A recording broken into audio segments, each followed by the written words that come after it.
What's up, guys? Joe with Odyssey Off-Road. So today we're going to be doing a little maintenance on the Raptor 700. If you've seen my video a couple uploads ago, it was the 2-year review of this machine. So I've had it for 2 years. So at the 2-year mark, what Yamaha recommends in the owner's manual is to change your coolant. So we're going to do that today. I'm also going to give it an oil change. I'll run through that really quick, maybe two, at the end of the video. But primarily here about the coolant change, just a couple tips and tricks. So the first thing you're gonna need is 8 millimeter wrench or socket, whatever you prefer. I like the little wrench, so you don't over torque nothing. And then you're gonna need a 4 millimeter Allen just to get these two off. So you're gonna get these two nut bolts off here, and then this cover is just gonna come off. That exposes the radiator. And excuse the noise in the background. I got the garage door open today. It's beautiful weather, and the neighbors are outside with their dogs. So there you'll see, you get the radiator cap. We're going to pop that off, and then we're going to remove right here. You'll see this bolt. It's got the copper washer on it. You're going to remove that one. That's going to drain the coolant out of the system. This is going to be a drain and fill. So basically, going to drain it all out. There's still going to be a little bit of coolant through the engine. I'm not going to do a full flush. If you change it regularly, you shouldn't have to do a full flush. If you overdo it and it's been 4 years and you've never changed your coolant, I would recommend, following the procedure I'm doing here, but fill it with distilled water, run it, drain all that out, and then fill it with antifreeze. This way you flush the system out. If you do it at the 2-year mark, the coolant's not all that dirty yet. It's the recommended interval for a drain and refill. So if you just drain and refill it every 2 years, should keep it pretty clean. So what we're going to do is take the cap off, crack that open, take that bolt out. It'll all drain. Once it's finished draining, what you're going to do is, most people don't do this step. And this is very, very important because you'll see a lot of times people are talking about, they change their coolant and now it's overheating or what have you. So you can develop an air pocket in the head. So there's actually a bleed screw that most people aren't even really aware of, and probably because in the manual, the owner's manual, I haven't seen anything about it. Reading through it about bleeding the system, they don't really mention it, but there is a bleed screw here. So this right here is where your thermostat housing. This is your thermostat housing. Thermostat sits in here. This, you'll see this other screw on it with the copper washer. That is the air bleed screw. So what we're going to do is, once it's all drained out and it's empty, before we refill it, we'll put this bolt back in, and then we're going to take that one out. As we refill it, when you refill the coolant and it's going down through the radiator, it's going to push the coolant and the air. There's going to be, obviously the radiator is going to be bone dry, so it's going to be full with air. So as you pour the coolant in, it's going to push the air pocket through. It's going to go through your water pump. It's going to go through this radiator hose, and then it's going to force it up through the head. That air pocket, you don't want to get trapped in your head. So you want it to come out. So when this screw is out, there's a little air passage that goes through into here. So as you fill it up with that screw out, you'll see it'll start coming out that hole. It'll have some bubbles mixed in. You want to keep pouring the coolant until that the stream of coolant coming out of here is no bubbles left, and then just put the screw back in, and then top off your radiator, and you're good to go. Run it, shut it down, let it cool off completely. Check your radiator again, make sure, and top it off, and then at that point you should be ready to go. Top off your reservoir. We're also going to dump the coolant out of the reservoir as well, and that's super easy. Just going to pop the hose off right here, and it'll just drain out. You can just hold a cup or a small container underneath just to catch it. And then the fill is over here. You're just gonna need like a long funnel with a bendy neck, or you can take your plastics off. I'm not gonna take the plastics off. You can do it without it. So we'll just do it that way. So let me get this drained, and we'll catch back up to you here in a minute. All right, guys. So you'll see we got a little drained out. I still got to drain the reservoir. So what we're going to do here is I'm going to start filling up the radiator again. I have the bolt out, the bleed screw out here. I'm just going to fill it up until, like I said before, you're going to see air bubbles come out with the coolant, and then it'll turn into just a steady stream. That means it's pushed the entire air pocket out. Once you see a steady stream, you can put the screw back in, top off the radiator, put the cap on. I have a rag there to catch some of the coolant. It's going to make a little bit of a mess, but I'm going to wash the bike down after this anyway. So we'll just rinse it off and we'll be good to go. So I'm going to get that filled up, and then we'll get her started up and see what we got. All right, so we're filling the coolant in. You're going to see the bubbles starting to come out. I'm filling in really slowly, not too fast. See all the air works out. And you can see a little coolant starting to come out. And you see the air pockets? Still air.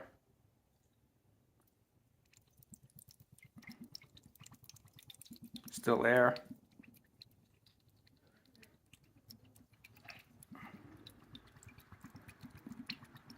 Air. All the air coming out. Now we got a nice steady stream. Just wait for no more air. Looks like we're good there. I don't see any more air pockets. So we'll get the screw put in. Alright, so screws put in. Now we can just top off our radiator. I'm using regular Prestone antifreeze for all vehicles. This is the green stuff. This is your original antifreeze. It's not Dex Cool. It's not none of the specific ones. It's just old school green antifreeze. What you want to use is ethylene glycol green antifreeze. That's what was in there originally. That's all it calls for. This is ethylene glycol antifreeze, the green stuff. I know some people prefer different stuff, and you can do that if you want, but I like just sticking with the regular antifreeze. That's all you really need, and we're just going to fill this up until we're at the top of the radiator and put a cap on, and then we're going to do the overflow. All right, so got it all drained. Again, pull this radiator hose off. You'll see it's not completely full to the full mark, and that's for a reason. So what I did was I drained it all out, flushed it out with water. 2, put the hose back on, and then I just filled it up to the low mark. So just give yourself a little bit of room. So when you're going to start this up, let it get up to temperature. Let the coolant mix through the system. When the coolant in the motor expands and in the radiator, it's going to push into the overflow. So you don't want to fill it up to the full mark and then have a situation where you end up being overfull and it starts spitting out. So fill up to the low mark initially, and then once you run the machine, let it warm up, shut it off, let it completely cool for the radiator to pull in whatever it needs back into the radiator. We'll take the radiator cap off again at that point, top it off if it needs it. It should be still full, and then we'll just top this off to the full mark and we'll be good to go. And then while it's warming up, that's also I'm going to be changing the oil. So you're kind of killing 2 birds with 1 stone. I'm going to let it run, heat up for the coolant. Once it cools down, as it's cooling, we'll drain the oil out and start our oil change. So super easy stuff, and we'll show you what the radiator looks like and everything once it's all been run and heated up, and see how much more coolant we need to add at this point with the bleeding process done. All right, guys, she's all set. So after I ran it, let it run till the radiator kicked on, radiator fan kicked on, I should say. Then I shut, once the fan stopped running, I shut the bike down, changed the oil while it was cooling off. K&N oil filter, in case any of you are wondering. It's a K&N 145, and Amsoil Dirt 10W40. So I only use Amsoil. I've said that numerous times. And for oil filters, the K&N 145, I use the high flow 145 or the OEM filter. That's it. None of those Chinese Amazon specials. So those are the only 3 oil filters I'll use. They fit perfect. Haven't had any issues. I can't recommend any others, but that's just, even if you ask around, that's what most people use on these, the K&N, the high flow, or the OEM. So I usually use OEM in all honesty, but I was able to order the K&N and get it the next day from Amazon. So I did that, and my local AutoZone sells the K&Ns also. A little more expensive there though. But back onto the antifreeze. So once I was done with the oil change, it was completely cooled off. Popped the radiator cap off, and it was still full. I didn't have to add anything to the radiator. Now, had we not done the bleeding process, you would have either, it could have possibly overheated because you had an air pocket in there that you didn't get out, or the air would have came up to the radiator. That's not guaranteed. That's why you want to do the bleeding. And then you would have had to top off the radiator again. I didn't have to top it off at all because we bled all the air out with that bleeder screw. And then I just filled up the overflow to the full mark, and she should be good to go. So that's pretty much it for this. Super easy process. If you just follow those steps, you won't have any issues. When you put those bolts back in, the bleeder screw and the drain, they're only 10 millimeters, guys. Don't crank the hell out of them and strip everything. The stuff's all aluminum. So it's just got a little copper washer. It's a tiny little bolt. You just want to snug, I put it snug as I can with my hand, and then like not even a quarter turn with a wrench, just to make it snug, and that's it. You're good. You don't gotta, it's not holding anything on. It's just stopping fluid from coming out. So you just want to snug it up, and that's it. It's easy to strip stuff. Everything here is aluminum, so that's why guys are always breaking their drain bolts and all. I've seen guys break these caps. Trick with that is, this is just a cast aluminum. The cap for the fill for the crankcase is just cast aluminum. So, and then it screws into the cover here.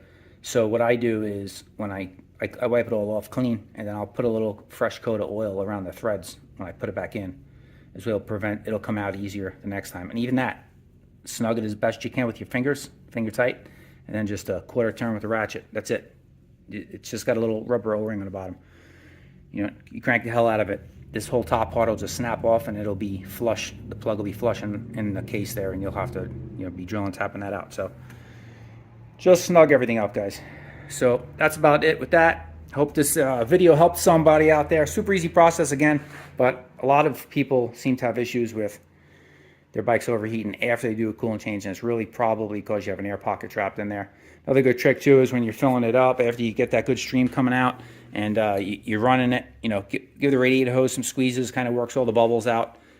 Even all that drain bolt, all that bleeder screws out, give it some squeezes.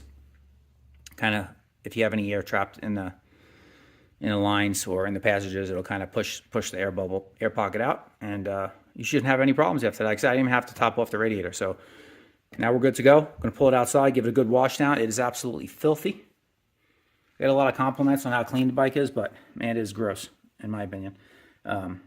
Just from riding it and using it, the grease coming out of the A-arm bushings, and today we spilt the coolant and oil, dripping out from taking the filter, putting the new filter in. So she's quite dirty. We're going to spray it down, give it a good degrease, and nice sudsy bath, and she'll be ready to go for the next dune trip.